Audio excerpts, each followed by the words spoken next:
I never imagined that my honeymoon, the trip I had been daydreaming about for months, would take such a wild, heartbreaking turn.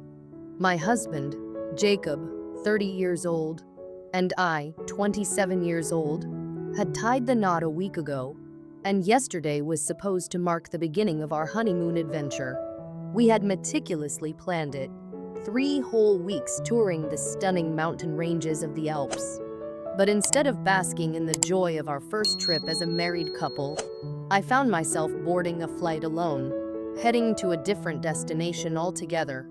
It wasn't just any solo trip, it was an escape from the mess Jacob had sprung on me at the last minute. It all started when Jacob's younger sister, Angie, who is 26, suddenly showed up at the airport, bags in tow. And as if that wasn't shocking enough, I quickly learned that Jacob had been in on this all along. He had secretly invited her to tag along on our honeymoon, despite my explicit refusal to allow her to join us. Let me rewind a bit and explain how we got here. Angie had recently gone through a terrible divorce. She and her ex-husband had been high school sweethearts, and by all accounts, they had a beautiful marriage, until Angie discovered her husband had been cheating on her with a coworker for months. Angie was shattered, but despite her pain, she wanted to save her marriage. She tried everything, from counseling to therapy, but in the end, her ex was the one who filed for divorce. He claimed he just couldn't do it anymore, leaving Angie utterly heartbroken. She was awarded the house, cars, and a hefty settlement, but none of that mattered to her. She just wanted her husband back. Watching her go through this was devastating. I felt for her deeply. Nobody deserves to go through what she did. Naturally, Angie fell into a deep depression following the divorce. Jacob and his family, especially their mother, Nora, were incredibly concerned for her well-being. I tried to comfort her as much as I could, offering support and sympathy. But Angie and I were never that close, so while I was there for her when needed, I wasn't deeply involved in her life. Jacob had even suggested we not include her too much in our wedding, fearing it would remind her of her failed marriage. I understood his reasoning, and we agreed it was best to let her have her space. However, things took an unexpected turn a day after our wedding. Nora called me, asking me to invite Angie on our honeymoon. She insisted that a trip would do wonders for Angie, helping her heal from the heartache and providing much-needed distraction. Nora pushed hard, explaining that Angie loved to travel and that it would be a kind gesture to include her. She even offered to cover all of Angie's expenses. The catch: Nora wanted me to make it seem like it was my idea and personally invite Angie, because she believed Angie wouldn't come unless I asked her myself. As sympathetic as I was to Angie's situation, I simply couldn't agree to this. I told Nora, as gently as I could, that our honeymoon was supposed to be for us a time for Jacob and me to be alone together, away from all the stress that had built up around our wedding. This was something I had been eagerly looking forward to, a chance for us to reconnect after the hectic months of wedding planning. I tried to explain that it wouldn't be fair to us as newlyweds to turn our honeymoon into a trip with family. Despite Nora's attempts to convince me otherwise, I firmly stood my ground. I told her I couldn't invite Angie, and that was the end of that conversation, or so I thought. That night, I mentioned Nora's request to Jacob. His reaction, or rather, his lack of reaction, should have been a red flag. He simply asked what I told her, and when I said I had declined, he gave a nonchalant grunt and moved on. Looking back, I should have sensed that something was off, but at the time, I was so focused on our upcoming trip that I didn't dwell on it. The week leading up to our honeymoon flew by in a blur. We were both busy at work, trying to wrap things up before taking our time off, and we didn't see much of Jacob's family. The topic of Angie coming with us didn't come up again, and I was relieved, assuming that Nora had dropped the idea. Jacob and I occasionally chatted about our trip, the places we were excited to explore, and the experiences we were looking forward to. But unbeknownst to me, Jacob was hiding something, a plan that would upend everything. The day of our departure finally arrived. We left for the airport 3 hours before our flight, excited to begin our journey. As we stood outside the terminal, taking our luggage out of the cab, I noticed two familiar figures approaching Nora and Angie. My heart sank when I saw Angie rolling a suitcase behind her. I tried to remain calm, convincing myself that they were just there to see us off. But Angie's loud surprise and the enthusiastic hug she gave me confirmed my worst fears. Angie wasn't just there to wish us well, she was coming with us. I was stunned. How could this be happening? I had made my feelings crystal clear, both to Jacob and Nora, yet here we were. I turned to Jacob, hoping for some kind of explanation, but instead of denying it, he dropped the bombshell. After my conversation with Nora, Jacob had decided to secretly invite Angie. Not only that, but he had told her that I was the one who suggested it, framing it as a surprise for me. Angie, completely unaware of the real situation, thought she was doing something sweet by coming along.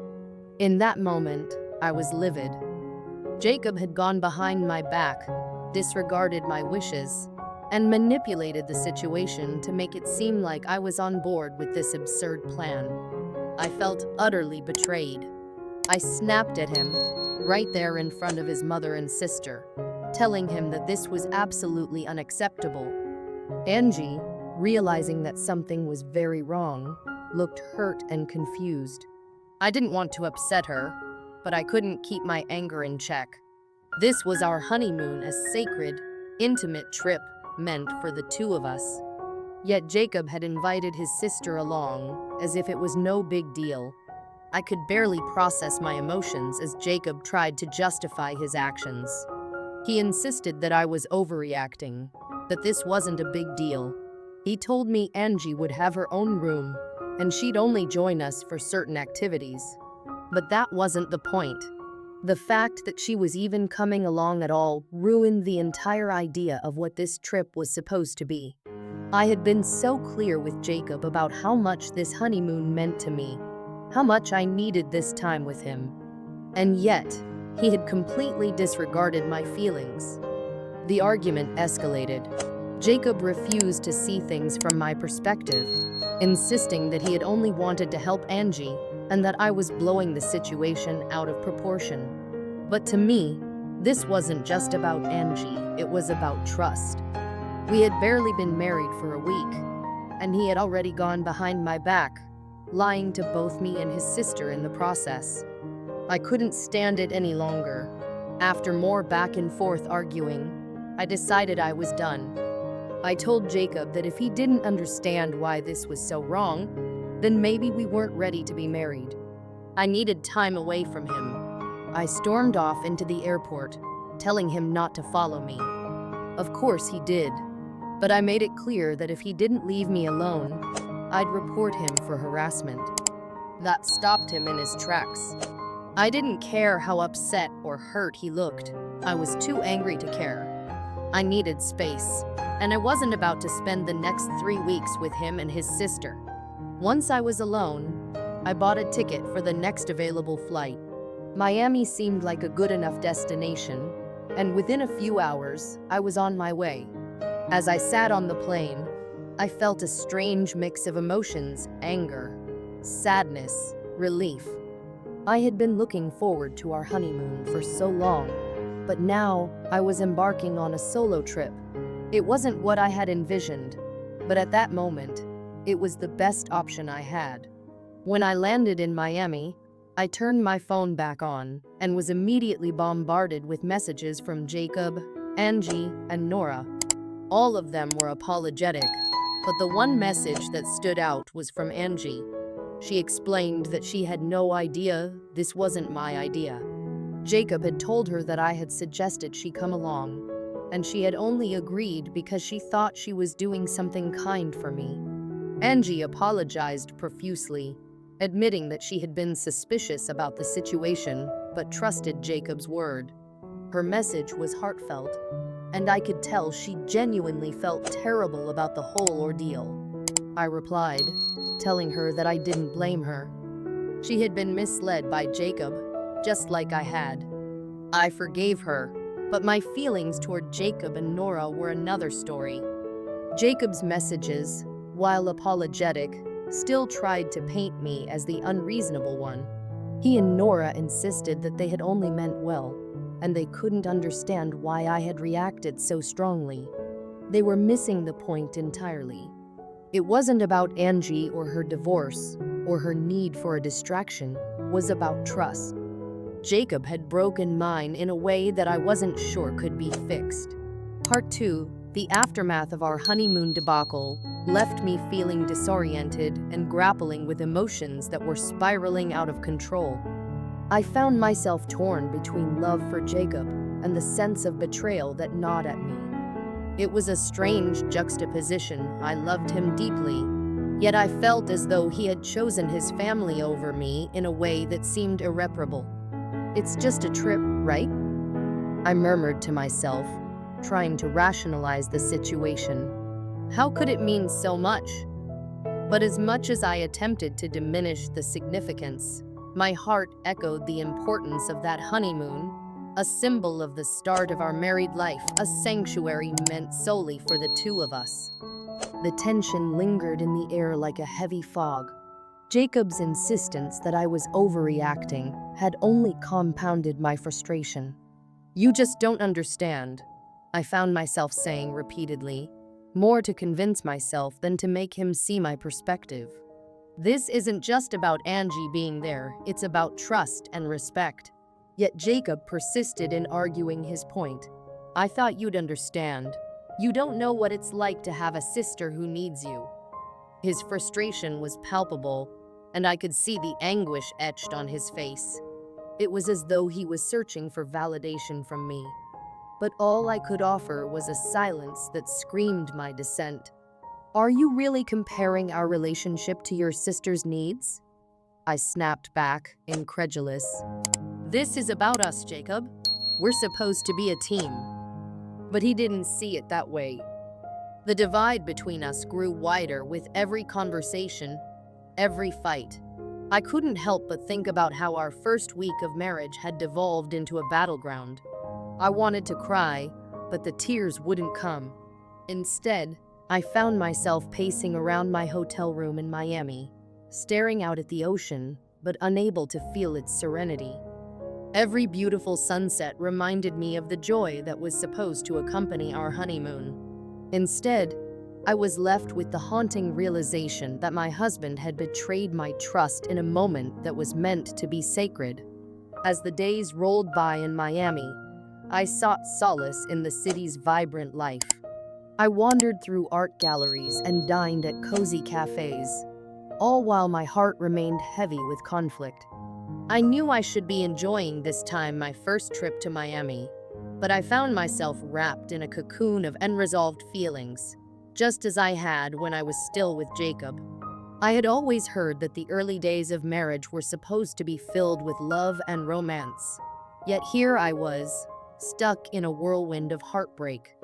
It felt as though I was standing in the eye of a storm, surrounded by chaos. The ache of loneliness consumed me, and every notification from Jacob's number brought forth a storm of emotions: love, anger, frustration, and an overwhelming desire for closure. As time went on, I decided to reach out to my parents. "I'm so lost, Mom," I said one evening over the phone, my voice shaking. "I thought I knew what I was getting into when I married him. I never imagined it would come to this." "Honey, marriage is complex," my mom replied gently. "It's not all sunshine and rainbows. Sometimes you have to navigate through the storms to find the light again. But it's okay to feel what you're feeling. Just remember, your happiness matters." Her words resonated with me, and for a moment, I felt a flicker of hope. I began to process the reality that I had to stand up for myself. Jacob might not understand the gravity of his actions, but that didn't mean I had to accept them. After returning from Miami, the silence in our home was deafening. Jacob was gone, and I felt an emptiness that settled deep within my chest. The love we had built over the past 7 years felt like a distant memory, overshadowed by the current turmoil. I had thought I would return to a warm embrace, but instead, I was met with a cold, empty space. "Jacob?" I called out as I stepped through the door, hoping against hope that I would hear his voice. But there was nothing but silence. He hadn't even left a note. For a brief moment, I was struck by an overwhelming wave of sadness. I had built a life around this man, and now he was simply gone. After days of avoiding the confrontation that awaited me, I finally mustered the courage to reach out. I sent him a text, my fingers trembling as I typed, "I'm back. We need to talk." The response came a few hours later. "I'll be over tomorrow." The anticipation left me feeling anxious. Would he come ready to apologize? Or would we continue to argue like we had before? I needed answers, but I also feared the confrontation that was looming. When he finally arrived, he looked weary. The toll of the past few weeks hung heavily on him, and for a moment, I saw the man I had fallen in love with. But then the walls went up again. "Let's get this over with," he said, frustration evident in his tone. The conversation that ensued felt like déjà vu. We recounted the same arguments, repeating our points like a broken record. Jacob's defense of his actions only fueled my anger. "You don't get it. You think I'm being selfish, but I was trying to do something good for my sister," he insisted, his voice rising. "And what about me? What about what I needed?" "You lied to me, Jacob," I yelled back, the tears finally spilling over. He fell silent, the weight of my words hanging in the air. But he quickly regained his composure.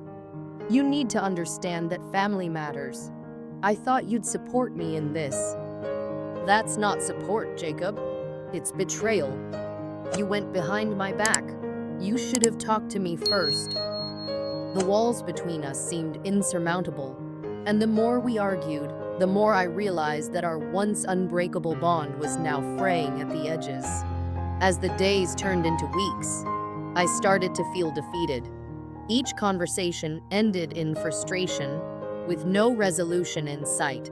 Jacob seemed steadfast in his belief that he had done nothing wrong, while I felt increasingly isolated in my emotions.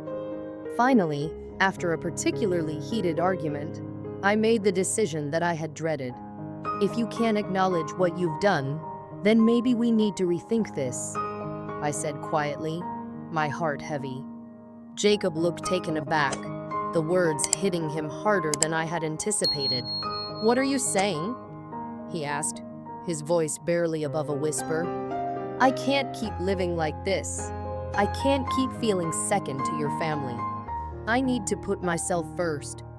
His silence was deafening, but I could see the pain etched on his face. "Do you really mean that?" he finally asked, his voice thick with emotion. "I don't want to end us, but I can't continue feeling this way. I need you to acknowledge that what you did was wrong. If you can't do that, then what's the point?" The realization that we were at an impasse hung in the air, and it felt like the ground had shifted beneath us. In the weeks that followed, we attempted marriage counseling. It was as if we were trapped in a loop. We'd make progress in therapy, only to return home and fall back into our old patterns. I began to question if we were even capable of finding a resolution. Despite our efforts, the fissures in our marriage deepened. Jacob remained unwilling to accept that his actions had consequences, and I grew more resolute in my belief that I deserved better. I wanted to fight for our marriage, but it felt like I was fighting alone. Then came the day I had been both dreading and anticipating. After another tumultuous week, Jacob came home with an exhausted expression on his face. "I can't keep doing this," he said finally, his tone weary. "I feel like I'm losing you, and I don't know how to fix it." I took a deep breath, feeling the weight of the world pressing down on me. Maybe we need to consider separating," I suggested, my voice trembling. The pain in Jacob's eyes mirrored my own, and I felt a rush of conflicting emotions. "Are you serious?" he whispered, the color draining from his face. "I just don't think we can come back from this," I admitted, tears streaming down my cheeks. "I thought we could work through it, but it feels like we're only digging deeper." It was a difficult conversation, one that would forever change the course of our lives. In that moment, we both understood that the love we had was being overshadowed by resentment and misunderstanding. After filing for divorce, the emotional toll weighed heavily on me. I felt like I was walking through a fog, each day blending into the next.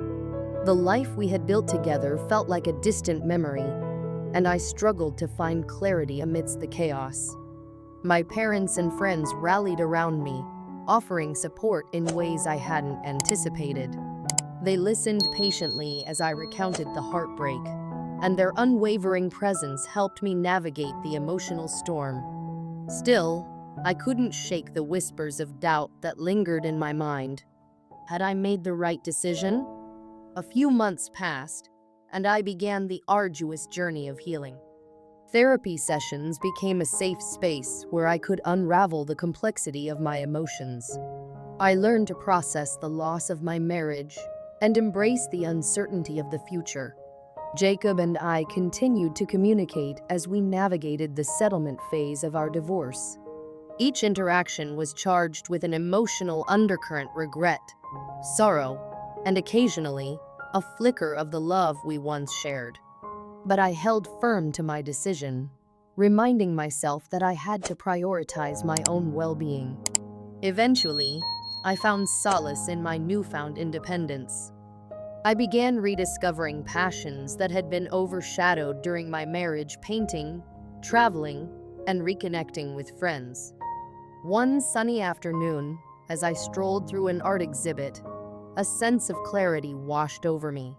The vibrant colors and passionate strokes spoke to me, igniting a spark within.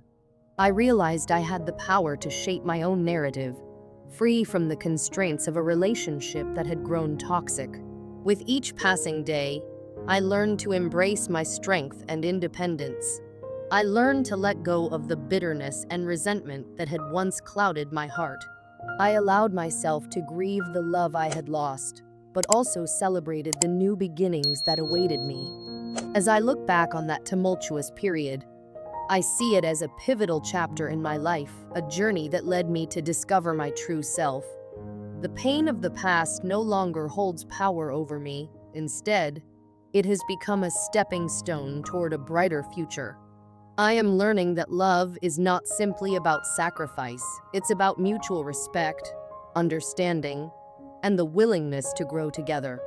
I may have lost a marriage, but I gained a deeper understanding of my own worth and the importance of choosing happiness. Now, I stand at the cusp of new beginnings, ready to embrace whatever life has in store. The lessons I've learned along this journey will guide me as I continue to navigate the complexities of love, relationships, and self-discovery. In the end, I realized that my story doesn't end with heartbreak. It begins anew with hope, resilience, and the promise of a brighter tomorrow. No matter what the future holds, I know that I have the strength to forge my own path and create a life filled with love, both for myself and for others who may come into my life. And with that realization, I took a deep breath, stepping forward into the light of a new dawn.